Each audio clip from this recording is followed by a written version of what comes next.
పాడి పంటలు ఛానల్ ప్రేక్షకులందరికీ నమస్కారాలు. ఈ రోజు మనం ఏలూరు జిల్లా పెదవేగి మండలం వేగివాడ గ్రామంలో ఉన్నాము. మనతో పాటుగా కొబ్బరిలో ఇంటర్ క్రాప్ గా కోకో సాగు చేస్తున్నటువంటి రైతుతో మనం ఉన్నాము. వారితో మాట్లాడి ఈ కోకో పంట ఏ విధంగా సాగు చేసుకోవాలి, దీంట్లో మెలకులు ఏంటి అనేది అన్ని విషయాలు వారితో మాట్లాడి తెలుసుకుందాం. నా పేరు వెంకట జనని సాంబశివరావు, వేగివాడ గ్రామం అండి మాది. ఈ కొబ్బరి కోకో ఎప్పటి నుంచి సాగు చేస్తున్నారండి మీరు? నేను గత 24 సంవత్సరాలుగా సాగు చేస్తున్నామండి. కొబ్బరి తోట మొత్తం ఎంత ఉందండి మీకు? మొత్తం 17 ఎకరాల వరకు కొబ్బరి, ఓకే, ఒక 7.5 ఎకరాల పామాయిల్లో కూడా ఇంటర్ క్రాప్గా కోకో వేసామండి. రెండు కూడా లాభదాయకంగానే ఉన్నాయి. 17 ఎకరాలు కూడా కొబ్బరి కోకో ఉందండి. 17 ఎకరాల కొబ్బరి కోకో, 7.5 ఎకరాల పామాయిల్ కోకో కూడా సాగు చేస్తున్నామండి. పామాయిల్ లో కూడా ఇంటర్ క్రాప్ గా కోకో వేసారు. వయసు ఎంత ఉంటుంది అంటారు కొబ్బరి తోట? కొబ్బరి తోట వయసు వచ్చి 35-40 సంవత్సరాల మధ్యలో ఉంటుందండి. ఈ కోకో తోట 24 సంవత్సరాలు అయిందండి ఇందులో ఇంటర్ క్రాప్ గా వేసి. ఇంకా అప్పటి నుంచి 3 సంవత్సరాల వరకు పెంచామండి. తర్వాత కాడి నుంచి ఫలసాయం అందింది మాకు. కొబ్బరిల్లా పోయి కోకో మెయిన్ క్రాప్ అయి కూర్చుందండి. ఆదాయం బాగుంది అంటారు కోకో? ఆదాయము, పని పాటలు అన్ని రకాలుగాను కూడా రైతుకి మంచి పంట అండి. రకం ఏం వేసుకున్నారండి కోకో మొక్కలు? మాండ్లీజ్ వాళ్ళు ఇచ్చిన మొక్కలండి. వాళ్ళ గైడెన్స్ ప్రకారమే పెంచామండి మొత్తం. ఫస్ట్ నుంచి 24 సంవత్సరాల క్రితం నుంచి కూడా వాళ్ళ గైడెన్స్ బాగుందండి మాకు. ఈ కోకో మొక్కలు కొబ్బరిలో మొక్కకి మధ్య దూరం ఎంత పెట్టి నాటుకోవడం జరిగిందండి? కొబ్బరికి మధ్యలో 8 గజాలు ఉంటదండి. మధ్యలో సెంటర్ మొక్కలు వేసుకుంటే 4 గజాలు 4 మీటర్లు వస్తుంది. మళ్ళీ కోకో మొక్కలు నాటుకున్న తర్వాత ఎప్పటి నుంచి ఫ్లవరింగ్ స్టేజ్ స్టార్ట్ అవుతుంది అంటారు? 2.5 సంవత్సరాల నుంచి మాత్రం మనకు చేతికి అందుద్దండి. ఏ విధంగా నాటుకోవాలండి ఇవి? 4 మీటర్లు ఇంటూ 4 మీటర్లు గజాలు గాని మీటర్లు గాని గుంతలు తీసి నాటుకుంటామండి. ఆల్రెడీ కొబ్బరి తోటల్లో అంతకుముందే పశువుల ఎరువు ఇవన్నీ వేస్తామండి మేము. ఓకే, వాటికి కావాల్సిన మ్యాగ్నీషియం ఇలాంటివన్నీ, బారాను ఇలాంటివన్నీ వేసేస్తామండి. కొబ్బరి తోటలకు అన్ని వాడుతూనే ఉంటామండి. దీన్ని ప్రత్యేకించి ఏమి వేసి అవసరం చిన్నప్పుడు అయితే ఏమి ఉండదండి. నీళ్ళు ఏ విధంగా పెడతా ఉంటారు? డ్రిప్ ద్వారా మొక్క మొదలకు 2 పాయింట్లు పెట్టి వదిలేస్తామండి. అయ్యే తడుస్తుంటాయండి. నాటుకున్న 2 సంవత్సరాల తర్వాత నుంచి ఫ్లవరింగ్ స్టేజ్ స్టార్ట్ అవుతుందని చెప్పారు కదండి. దీంట్లో ఈ యాజమాన్య పద్ధతులు ఏమేమి చేపట్టాలంటారు? అంటే ఎరువులు గాని అట్లాంటివి ఏమేమి వేయాలంటారు? దీనికి మామూలుగా యూరియా, సూపర్ పొటాసు కంపెనీ వాళ్ళు మోతాదు చెప్తారండి మాకు. మాండ్లీజ్ కంపెనీ వాళ్ళు చెప్పిన మోతాదు ప్రకారంగా వేస్తామండి. చీడపీడల నివారణ ఇవన్నీ కూడా వచ్చి చూసుకుంటున్నారండి. తోటల చుట్టూ తిరిగి చూస్తారండి. దీంట్లో పోషక లోపాలు ఏమేమి వస్తూ ఉంటాయండి? సల్ఫరు, బోరాను, మెగ్నీషియం ఇవన్నీ కలిపి మ్యాక్స్ అని చెప్పి అగ్రోమ్యాక్స్ అని ఎరీస్ కంపెనీ వాళ్ళు ఇస్తారండి. మెన్యూర్స్ కి దీనికి గ్యాప్, 1 నెల గ్యాప్ లో ఇస్తామండి. వర్షాకాలం సీజన్ మీద ఎరువు పోస్తామండి. అటు కోళ్ళ ఎరువు గాని, ఇటు పశువుల ఎరువు గాని మాకు ఏదో అందుబాటులో ఉంటుందండి. ఆ ఎరువు చెట్ల మొదలను చూస్తే కనిపిస్తానే ఉంటదండి. ఇప్పుడు కూడా ఉంటది. కోకో చెట్లు పోసిన కోకో చెట్లకి ఆ డ్రిప్ పాయింట్ల వరకే వేస్తామండి. ఇంకెక్కడ బయటికి పన్నాము. ఫ్లవరింగ్ స్టేజ్ స్టార్ట్ అయినప్పుడు రసం పీల్చే పురుగులు గాని, తెగులు గాని ఏమైనా వ్యాపిస్తాయంటారా మొక్కకి?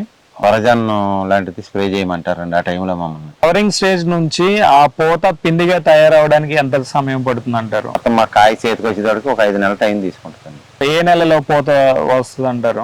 ఆగస్టు, సెప్టెంబర్ నెలలో పూతలు మొదలైతేనండి మాకు జనవరి కానించి కాయ స్టార్ట్ అయిపోద్దండి. ఈ లోపల ఉన్నదంతా తాలుకాయ, చిన్న చిన్న పిందెలు అది వస్తే రిమూవ్ చేసేస్తామండి. ఇట్లా ప్రధానంగా చూసుకున్నట్లయితే ఈ కోకోలో తెగుళ్ళు, పురుగులు ఏమొస్తాయంటారు ఎక్కువగా? కోకోలో అయితే కాయ దొలిచి పురుగు అని ఒకటి వస్తుందండి. నివారణకి కొరజాన్ స్ప్రే చేయమంటారండి. ఓకే, అది సంవత్సరానికి ఒకసారి అప్పుడప్పుడు తగులుతుందండి. చిన్న చిన్న పిందలో నల్లబడిపోయి ఎండిపోతుంటాయి. కింద ఎండిపోయినప్పుడే సగం క్రాప్ అంతా ఎండిపోతంలోనే పోతుందండి ఇందులో. లేదంటే ఇంకా కింటాన్నర గింజలు ఎక్స్ట్రానే రావాలి తప్ప ఈ 5 క్వింటాలు 4 క్వింటాలతో సరిపెట్టదండి. పంట అంతా క్లాస్ పంటేనండి లెక్క. ఇది పంటకి ఆదాయానికి నెంబర్ 1 అండి. సంవత్సరానికి ఎన్ని పంటలు వస్తుందండి కోకో? ఇది సంవత్సరానికి అయితే మేజర్ క్రాప్ 2 పంటలు అండి. ఇది 2 సార్లు కింద వస్తుందండి. కొమ్మ కత్తిరింపులు చేస్తా ఉంటారా? కొమ్మ కత్తిరింపులు అయితే మే నెల ఆఖరు, జూన్ నెలలో జరిగిపోతాయండి. మొత్తం కొమ్మ కత్తిరింపు అంతా చేసేస్తామండి. పూత పిండిగా తయారయ్యి పిండి నుంచి కాయగా మారుతుంది కదా. కాయగా మారినప్పుడు ఏ సమయంలో కోతకు వస్తారండి మీరు? పూత చాలా వరకు రాలిపోద్దండి. 35% నిలబడిన పూత మనకు 4 క్వింటాల రేంజ్ లో వస్తుందండి పంట. పూత మీదే 1 నెల ఉంటుందండి చెట్టు. పూత స్టేజ్ తర్వాత 1 నెల 7 సైజు పిందలో ఆ టైప్ లో ఉండి మొత్తం మీద 5 నెలలకే మనకి పక్వానికి వస్తుందండి. కొంచెం పసుపు రంగు పక్వానికి వచ్చిందంటే పసుపు రంగు చారలు గానీ పసుపు రంగు మొత్తం మారిన తర్వాత గానీ కోస్తామండి. గింజలు తీసి మనుషుల చేతులతోటి పిసికిచ్చి మొక్క పెడతామండి. మొక్క పెట్టి ట్రేల్లో పెట్టి లేదంటే ఎదురు బొట్టల్లో గంపల్లో పెట్టి మాకు ఏ రకంగా అనుకూలంగా ఉంటే ఆ రకంగా పెడతామండి. 6 రోజులు విధానంగా మొక్క పెట్టేయాలండి. కాఫీ పొడి రంగులో వస్తుందండి రసం. ఈ డ్రైయింగ్ చేయడానికి మీ దగ్గర ఏమైనా మిషనరీ ఏమైనా ఉందండి? డ్రైయింగ్ పద్ధతి అయితే మాకు ఇది వరకు పూర్వకాలం బరకాల మీద ఆరు బయట టార్పాలిన్ మీద ఎండబెట్టేవారు అండి. ఓకే. ఇప్పుడు కూడా గింజ ఎక్కువగా ఉన్నప్పుడు టార్పాలిన్లు అవసరం అవుతుంది కానీ driver machine solar driver machine ఒకటి పెట్టుకున్నాం మేము. అది సోలార్ మీద పనిచేస్తుందండి. అది హీటు సోలార్.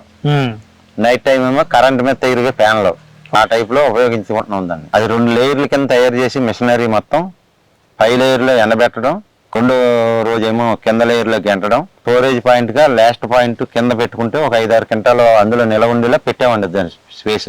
అదే మిషన్ 3 రకాలుగా ఉపయోగపడి స్పేస్ మనకి మీడియం టెంపరేచర్, హై టెంపరేచర్ మూడింటిగా ఉపయోగపడి మా గింజలు బాగా నీట్ గా మంచి క్వాలిటీగా ఎండుతున్నాయండి. వర్షాకాలం ఇబ్బంది లేకుండా పెట్టుకున్న మిషన్ అండి అది. వేసవికాలం అయితే పంట ఎక్కువగా అధికంగా వచ్చినప్పుడు బరకాలు కొంత అది కొంత పెట్టుకుని 2 రకాలుగా మేనేజ్ చేస్తాం. అట్లా డ్రై అయిన గింజలు ఏవైతే ఉన్నాయో ఆ గింజల్ని మీరు మీ ఇంటి దగ్గర ఆరబెట్టుకుంటారా? 95% మిషన్ లో ఎండిపోతాయండి. మార్కెటింగ్ ఏ విధంగా చేస్తారండి ఇవి?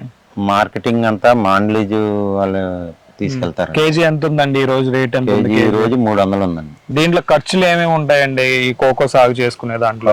జూన్ నెల నుంచి స్టార్ట్ అవుతుందండి దీని సీజన్. మే నెల వరకు కాయ కోతలు ఇవన్నీ మంచి ముమ్మరంగా తెగిపోతాయండి. జూన్ జూలై నెల నుంచి ఈ చెలుపు తీస్తామండి. ఫస్ట్ ఖర్చు అదేనండి. అది చెలుపుకి ఎకరానికి 4 పట్టొచ్చండి. ఇలాంటి ముదురు తోటలు అయితే ఎకరానికి 6 మనుషులు కూడా పడుతుంది. 6 అంటే 600 అండి.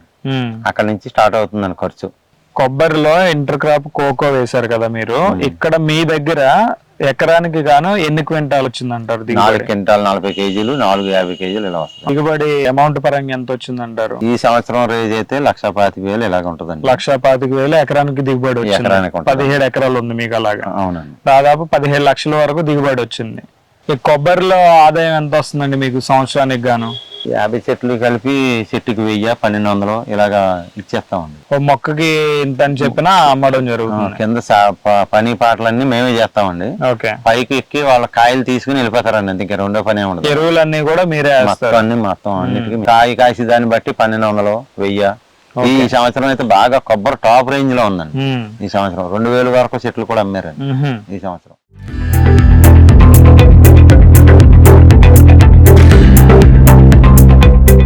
కొబ్బరిలో ఇంటర్ క్రాప్ గా కోకో ఏ విధంగా సాగు చేయాలనేది రైతు మాటల్లో తెలుసుకోవడం జరిగింది. ఆసక్తి కలిగిన వాళ్ళు ఎవరైనా ఉంటే మీ దగ్గరలో ఉన్న ఉద్యానవన శాఖ అధికారి ఉంటారు, వారితో మాట్లాడి వారి సలహాల సూచనల మేరకు మీరు ఈ కోకో పంటను వేసుకోవచ్చు. మరొక అభ్యుదయ రైతుతో మళ్ళీ కలుసుకుందాం. ధన్యవాదాలు.